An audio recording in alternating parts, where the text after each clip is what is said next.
Hello everyone. आप सभी का फिर से स्वागत है। यह घटना चक्र साइंस का डिस्कशन है। हम लोग बायोलॉजी को डिस्कस करेंगे। आज से बायोलॉजी स्टार्ट करेंगे, ठीक है। और बायोलॉजी में सबसे पहले जीव विज्ञान की उप शाखाओं के बारे में डिस्कस करेंगे और उस पर आधारित अब तक जितने भी प्रश्न पूछे गए उन सभी प्रश्नों को एनालिसिस करेंगे। डिस्कशन को स्टार्ट करने से पहले मैं बता दूं कि इसका पीडीएफ अवेलेबल है। अगर आपको पीडीएफ चाहिए तो Telegram channel, Telegram quiz group या चैनल के कम्युनिटी बॉक्स में जाइए, वहां पर इसके रिगार्डिंग में इंफॉर्मेशन को अपडेट कर दिया गया है। तो चलिए स्टार्ट करते हैं। अगर बात करें तो विज्ञान शब्द जो है प्रत्येक सुव्यवस्थित और क्रमबद्ध ज्ञान या अनुभव के लिए प्रयोग होता है। विज्ञान शब्द प्रत्येक सुव्यवस्थित और क्रमबद्ध ज्ञान या अनुभव के लिए प्रयोग होता है। इसे मुख्यतः दो भागों प्रकृति विज्ञान और सामाजिक विज्ञान में विभाजित किया जा सकता है। तो विज्ञान को दो भागों में विभाजित कर सकते हैं, एक नेचुरल साइंस, दूसरा सोशल साइंस। प्रकृति विज्ञान की दो प्रमुख शाखाओं फिजिकल साइंस तथा लाइफ या बायोलॉजिकल साइंस में विभाजित होता है, जो पुनः कई शाखाओं और उप शाखाओं में विभाजित होता है। लैमार्क और ट्रेविरेनस, याद रखिएगा, लैमार्क और ट्रेविरेनस नामक वैज्ञानिकों ने सर्वप्रथम जीव विज्ञान शब्द का यानी बायोलॉजी शब्द का प्रयोग किया था। जीव विज्ञान की शाखाएं एवं उप शाखाओं के बारे में अगर बात करें तो जूलॉजी पहला जो शाखा है जूलॉजी, और जूलॉजी के अंतर्गत विभिन्न प्रकार के जंतुओं का विस्तृत तौर पर अध्ययन किया जाता है।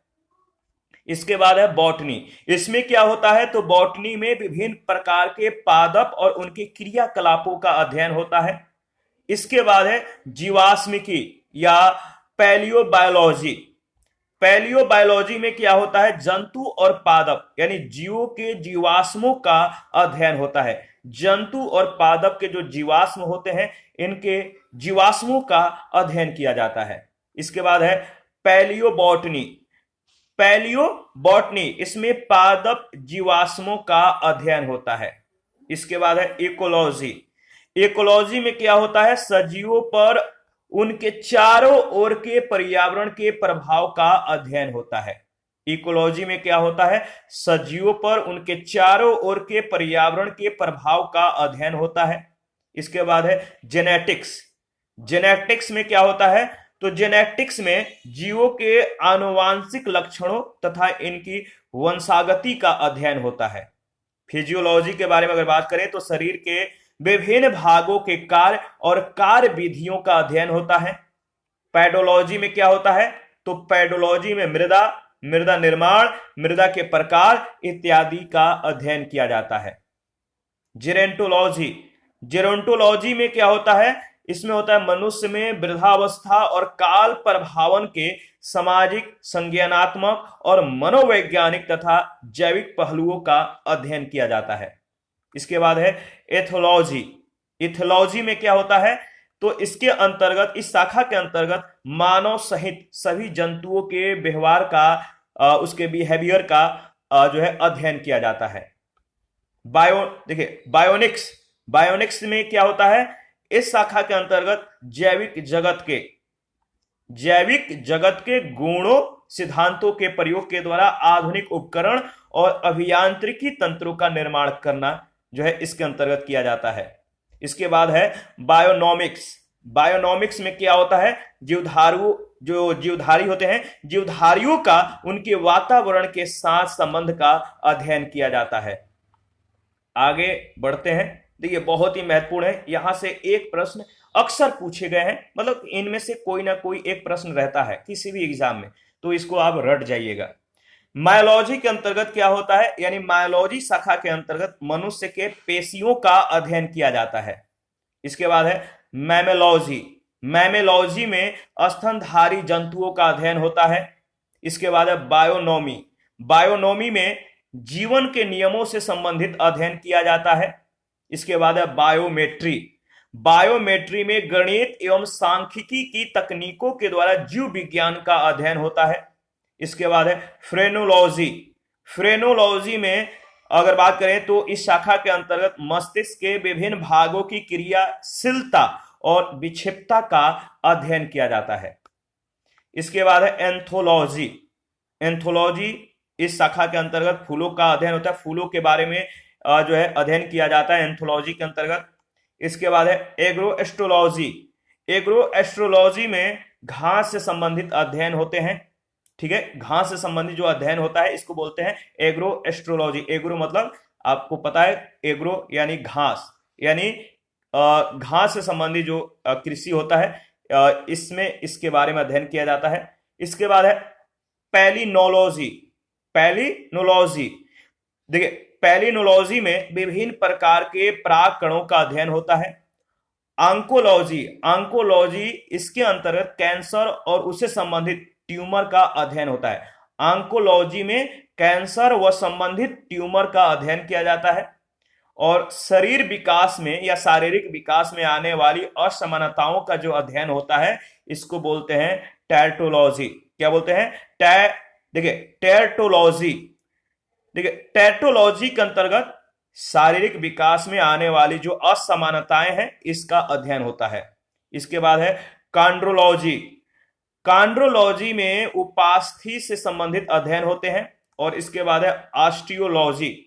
ऑस्टियोलॉजी के अंतर्गत अस्थियों का यानी हड्डियों का अध्ययन किया जाता है।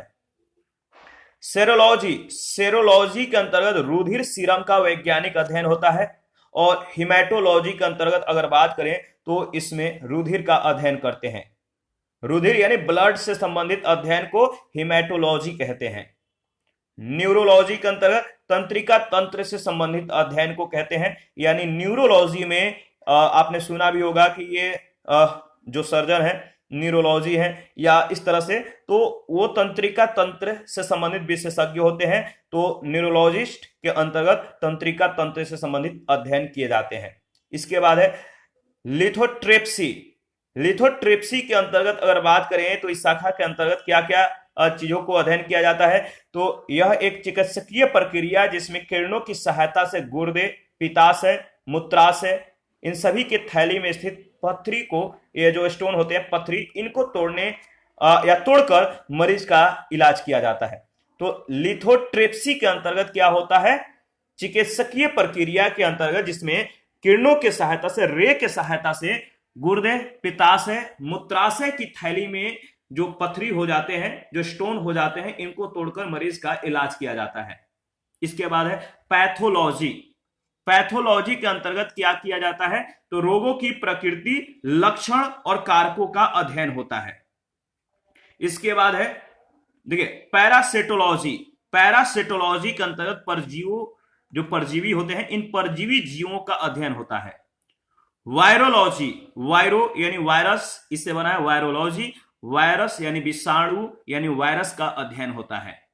बैक्टीरियोलॉजी में जीवाणुओं का अध्ययन होता है। एंटोमोलॉजी में कीटों का अध्ययन होता है।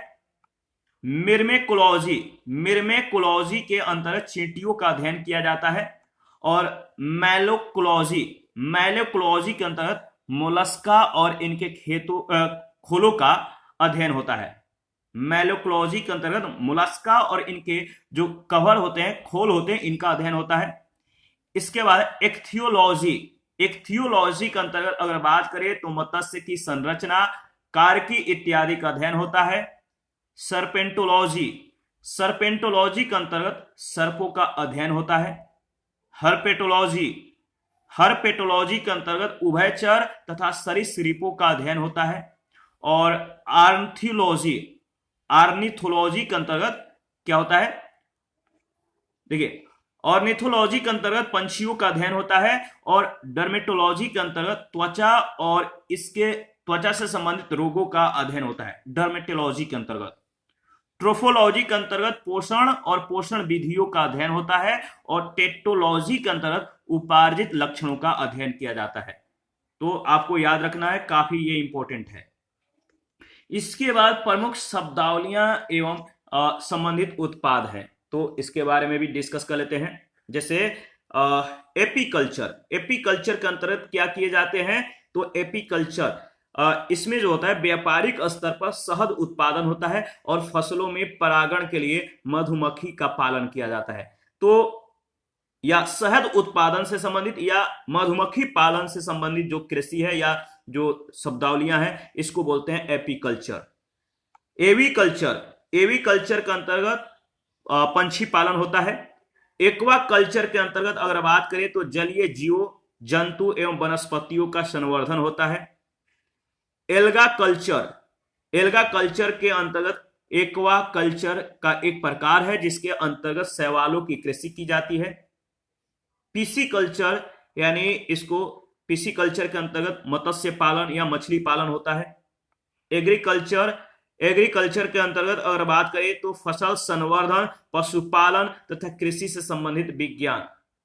सेरीकल्चर के अंतर्गत अगर बात करें तो कच्चे रेशम के उत्पादन के लिए रेशम कीट का पालन होता है। सिल्वीकल्चर के अंतर्गत अगर बात करें तो वन संवर्धन से संबंधित है। और स्पॉन्जी कल्चर के अंतर्गत अगर बात करें तो स्पंज संवर्धन से संबंधित है। फ्लोरिकल्चर फूलों की खेती या पुष्प कृषि से संबंधित है।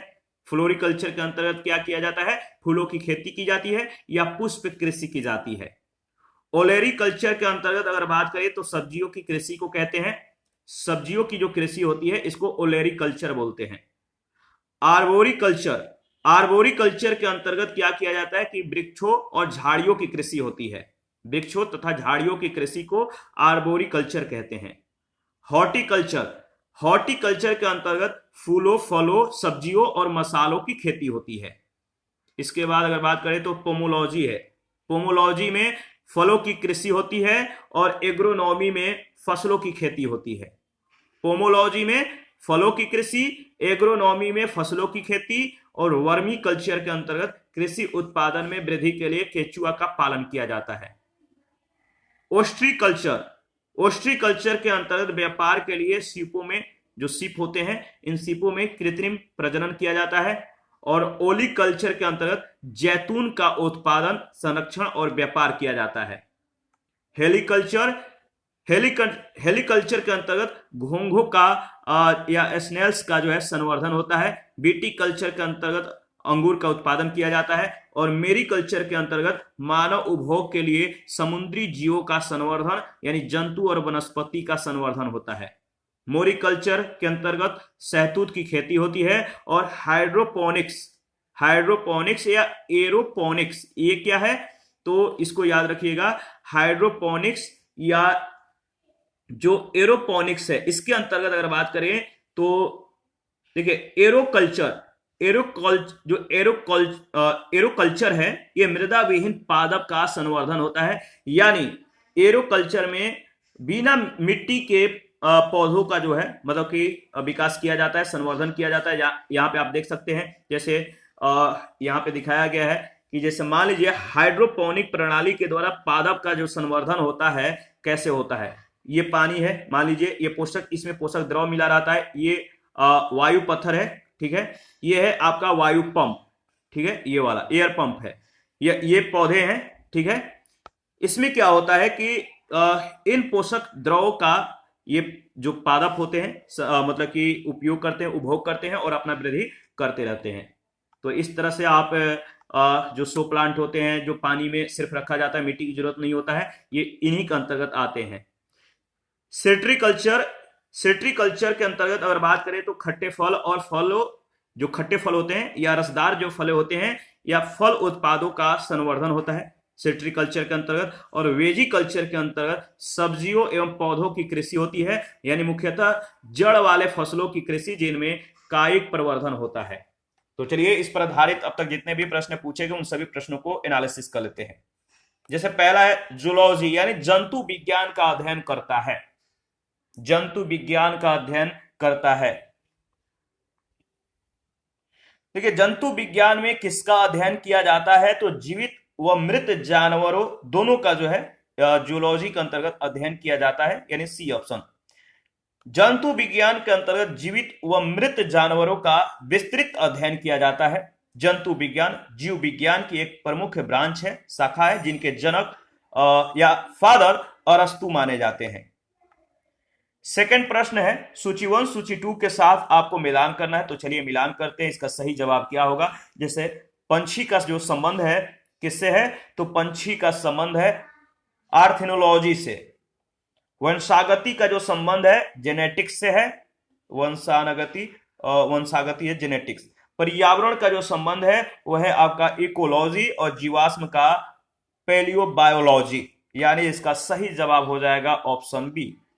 B is correct option. दोबारा से रिवाइज कर लेते हैं। पंछी का संबंध आर्थिनोलॉजी से है, वंशागति का जेनेटिक्स से है, पर्यावरण का इकोलॉजी, और जीवाश्म पैलियोबायोलॉजी। फूलों का अध्ययन को क्या कहते हैं? फूलों के अध्ययन को क्या कहते हैं बताइए, बहुत ही महत्वपूर्ण है और इस तरह के प्रश्न अक्सर पूछे जाते हैं। फूलों के अध्ययन को याद रखिएगा, क्या बोलते हैं? एंथोलॉजी। एंथोलॉजी इसका सही जवाब हो जाएगा बी ऑप्शन, बिल्कुल करेक्ट ऑप्शन है। देखिए, फ्रेनोलॉजी के अंतर्गत मस्तिष्क के विभिन्न भागों की क्रियाशीलता तथा विक्षिप्तता का अध्ययन होता है। एंथोलॉजी के अंतर्गत फूलों का अध्ययन होता है।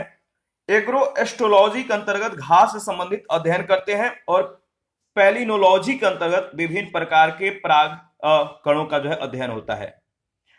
कीटों के वैज्ञानिक अध्ययन को क्या कहते हैं? कीटों के वैज्ञानिक अध्ययन को क्या कहते हैं? तो याद रखें, एंटोमोलॉजी। कीटों के वैज्ञानिक अध्ययन को एंटोमोलॉजी कहते हैं। इक्थियोलॉजी, इसमें क्या होता है? मत्स्य की संरचना, कार्यकी इत्यादि का अध्ययन होता है। एंटोमोलॉजी में कीटों का वैज्ञानिक अध्ययन होता है। पैरासिटोलॉजी में परजीवी जीवों का अध्ययन होता है, और मैलकोलॉजी में मोलस्का और इनके खोलों का यानी सेल्स का अध्ययन किया जाता है। थर्ड नंबर है, नेक्स्ट नंबर है यानी 5 नंबर जो क्वेश्चन है, पूछा गया कि निम्नलिखित में से कौन सा विषय जनसंख्या व मानव समुदायों के महत्वपूर्ण आंकड़ों के अध्ययन से संबंधित है?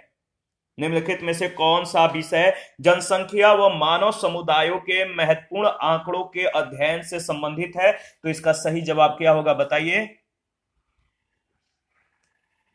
तो इसका सही जवाब है जनांकिकी, यानी सी ऑप्शन बिल्कुल करेक्ट ऑप्शन है।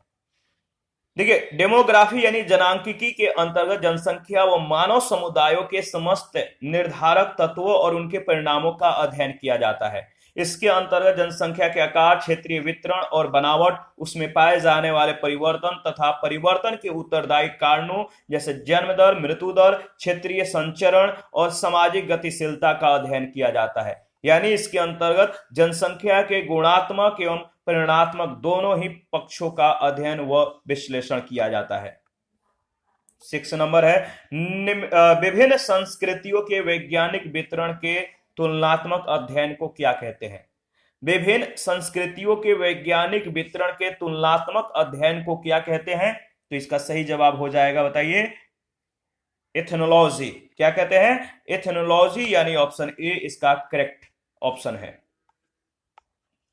देखिए, अगर बात करें तो एथनोलॉजी का संबंध विभिन्न संस्कृतियों के वैज्ञानिक विवरणों का तुलनात्मक अध्ययन होता है। एथनोग्राफी का संबंध किसी विशेष संस्कृति का अध्ययन। एथोलॉजी का संबंध मानव सहित सभी जंतुओं के व्यवहार का अध्ययन, और एथिक्स का संबंध नैतिक आचार तथा कर्तव्य का मनोवैज्ञानिक अध्ययन। 7 नंबर है, जैविक जगत में होने वाले कार्य, गुण व पद्धति के अध्ययन के इस ज्ञान को मशीनी जगत में उपयोग करने को क्या कहते हैं? जैविक जगत में होने वाले कार्य, गुण व पद्धति के अध्ययन के इस ज्ञान को मशीनी जगत में उपयोग करने को क्या कहते हैं?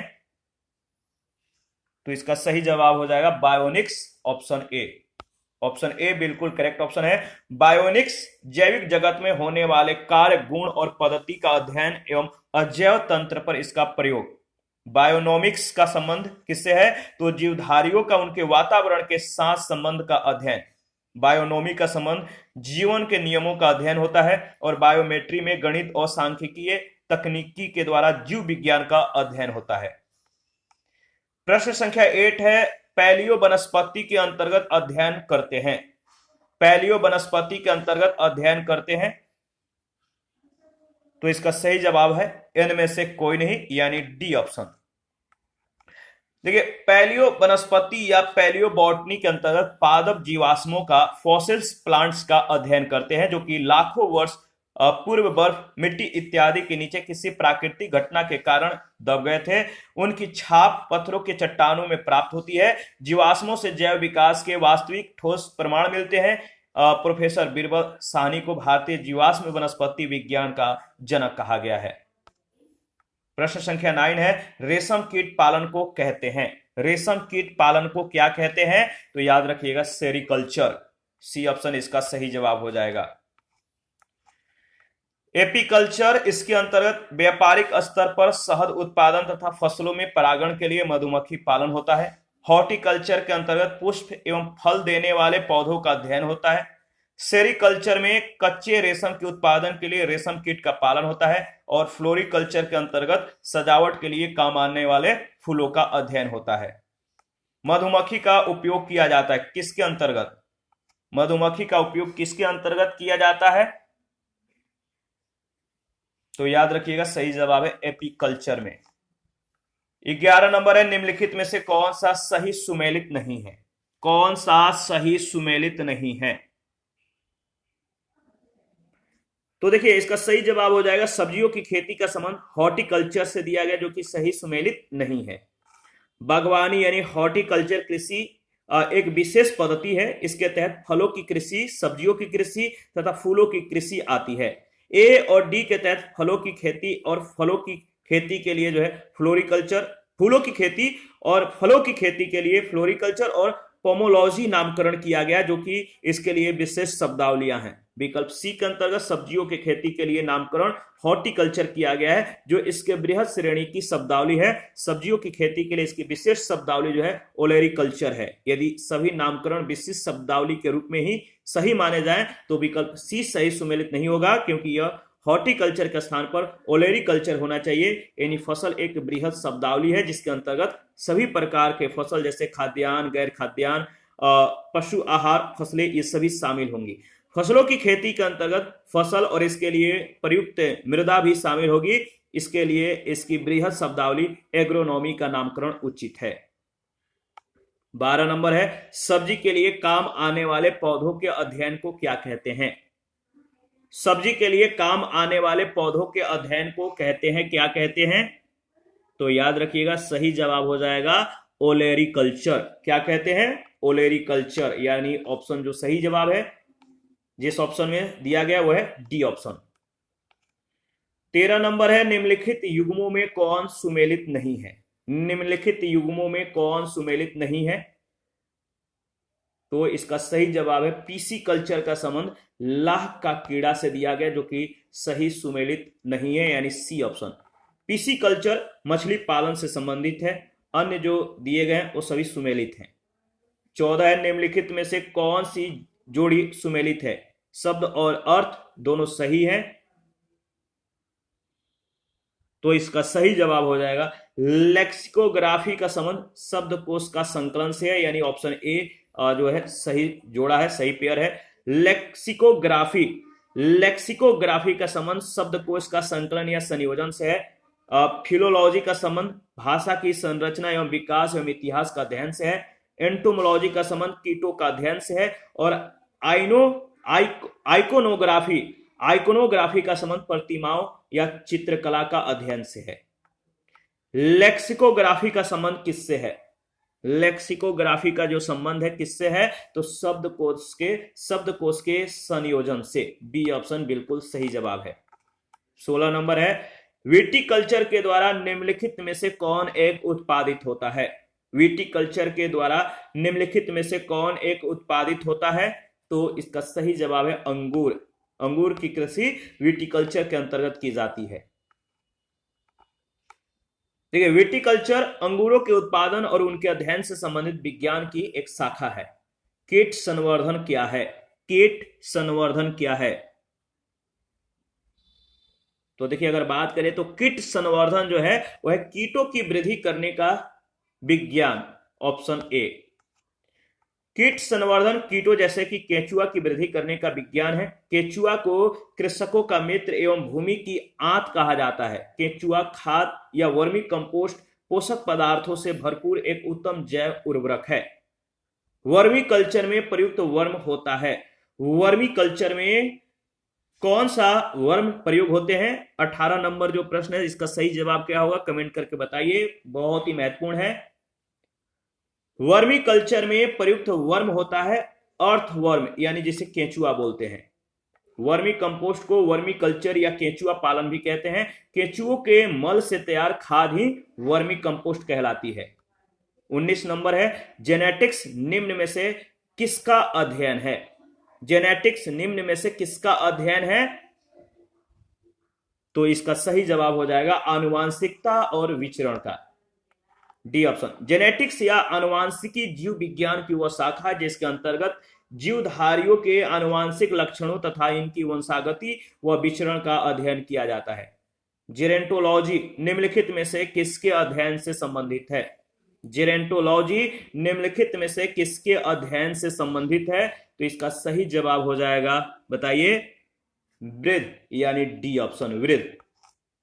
जेरेंटोलॉजी जीव विज्ञान की एक शाखा है जिसका संबंध वृद्ध व्यक्तियों से है। वृद्धावस्था में मांसपेशियां शिथिल हो जाती है तथा शरीर के अंग भी युवावस्था की तरह कार्य नहीं कर पाते हैं। आज के वैज्ञानिक इस बात का पता लगाने का प्रयत्न कर रहे हैं कि मनुष्य में बुढ़ापा या जीर्णता लाने के लिए शरीर के कौन कौन से क्रियात्मक परिवर्तन उत्तरदायी है। इसके बाद नेक्स्ट प्रश्न है 21, वृद्धावस्था एवं काल प्रभावन के विषय में ज्ञान प्राप्त करने की विधि को क्या कहते हैं? वृद्धावस्था एवं काल प्रभावन के विषय में ज्ञान प्राप्त करने की विधि को या विधा को क्या कहते हैं? तो जेरेंटोलॉजी कहते हैं, बी ऑप्शन बिल्कुल सही जवाब है। जेरेंटोलॉजी वृद्धावस्था एवं काल प्रभावन के सामाजिक, मनोवैज्ञानिक तथा जैविक पहलुओं के अध्ययन की विधा है। ऑन्कोलॉजी चिकित्सा विज्ञान की वह शाखा है जिसके अंतर्गत कैंसर से संबंधित ट्यूमर का अध्ययन किया जाता है। टैटोलॉजी शारीरिक विकास में आने वाले असमानताओं का अध्ययन है। और देखिए ऑर्निथोलॉजी का संबंध जंतु विज्ञान से है और यह जंतु विज्ञान की वह शाखा है जिसके तहत पंछियों का अध्ययन किया जाता है। 22, जीर्ण यानी वृद्ध होने की प्रक्रिया को या प्रक्रिया के अध्ययन को क्या कहते हैं? जीर्ण या वृद्ध होने की प्रक्रिया के अध्ययन को कहते हैं जेरेंटोलॉजी। ऑप्शन ए इसका सही जवाब है, याद रखिएगा। 23, पेडोलॉजी निम्न वैज्ञानिक अध्ययन से संबंधित है। पेडोलॉजी के अंतर्गत किसका अध्ययन होता है? तो याद रखिएगा, पेडोलॉजी के अंतर्गत मिट्टी का अध्ययन किया जाता है। देखिए, पेडोलॉजी के अंतर्गत मृदा निर्माण, मृदा के प्रकार इत्यादि का अध्ययन करते हैं। मृदा एक भौतिक घटक है जिससे हरे पौधे कच्चे पदार्थ के रूप में जल और खनिज लवण प्राप्त करते हैं। मिट्टी भौतिक चट्टान के अपक्षय से निर्मित होती है। 24, अस्थियों का यानी जो हड्डी होते हैं, बोन्स का अध्ययन विज्ञान के किस शाखा के अंतर्गत किया जाता है? अस्थियों के अध्ययन विज्ञान की किस शाखा के अंतर्गत किया जाता है? तो सही जवाब है ऑस्टियोलॉजी। ऑप्शन ए बिल्कुल करेक्ट ऑप्शन है। ऑस्टियोलॉजी के अंतर्गत अस्थियों या हड्डियों का अध्ययन होता है। ओरोलॉजी इसके अंतर्गत पर्वतों का अध्ययन होता है। सेरोलॉजी रुधिर सीरम का वैज्ञानिक अध्ययन है। जियोलॉजी पृथ्वी की आंतरिक संरचना तथा उसमें पाए जाने वाले पदार्थों का अध्ययन होता है। 25, हड्डियों की पढ़ाई विज्ञान के किस शाखा के अंतर्गत होती है? हड्डियों का अध्ययन विज्ञान के किस शाखा के अंतर्गत करते हैं? तो आपको मालूम है, इसका सही जवाब हो जाएगा ऑस्टियोलॉजी, डी ऑप्शन बिल्कुल सही जवाब है। 26 नंबर, सर्पों के विषय में जानकारी प्राप्त करना क्या कहलाता है? सर्प यानी स्नेक के विषय में जानकारी प्राप्त करने का जो अध्ययन है इसको बोलते हैं सर्पेटोलॉजी। सर्पेटोलॉजी इसके तहत सर्पेटोलॉजी के तहत सर्पों का अध्ययन किया जाता है, सांपों का अध्ययन होता है। सर्पेटोलॉजी जीव विज्ञान की वह शाखा है जिसके अंतर्गत उभयचर और सरीसृपों का अध्ययन किया जाता है। और आंथियोलॉजी के तहत पंछियों का अध्ययन होता है और इक्थियोलॉजी के तहत मछलियों का अध्ययन होता है। 27 नंबर है, निम्न में कौन सा बेमेल है? बेमेल को बताना है कि इनमें से कौन सा बेमेल है। तो इसका सही जवाब है psychology, B option. Physiology, pathology और बैक्टीरियोलॉजी जीव विज्ञान से संबंधित मतलब कि अध्ययन है या शाखाएं हैं, जबकि साइकोलॉजी यानी मनोविज्ञान इनसे अलग विद्या है या अलग सब्जेक्ट है। हाइड्रोपोनिक्स क्या है? हाइड्रोपोनिक्स, तो हाइड्रोपोनिक्स जो है बहुत ही महत्वपूर्ण है, याद रखिएगा। मृदा विहीन पादप का संवर्धन, ठीक है, यह है हाइड्रोपोनिक्स। इसके अंतर्गत तो हाइड्रोपोनिक्स एक ऐसी प्रक्रिया है जिसमें खनिज पोषक तत्वों के विलयन के प्रयोग के द्वारा जल में पौधों को उगाया जाता है। यह पौधों को उगाने की एक ऐसी विधि है जिसमें भूमि में पौधे नहीं उगाए जाते। इसी के साथ आज का जो सेशन है समाप्त करते हैं। नेक्स्ट सेशन में जैव विकास के बारे में हम लोग डिस्कस करेंगे। तो आप अपना प्रतिक्रिया देते रहिए, आपके प्रतिक्रियाओं का हमें बेसब्री से इंतजार रहता है। जिन लोगों ने Telegram channel, Telegram quiz group, Facebook page, Instagram को ज्वाइन नहीं किया है, वीडियो के डिस्क्रिप्शन बॉक्स में उसका लिंक है, आप ज्वाइन कर सकते हैं। मिलते हैं नेक्स्ट सेशन में, अभी के लिए इतना ही। Thank you.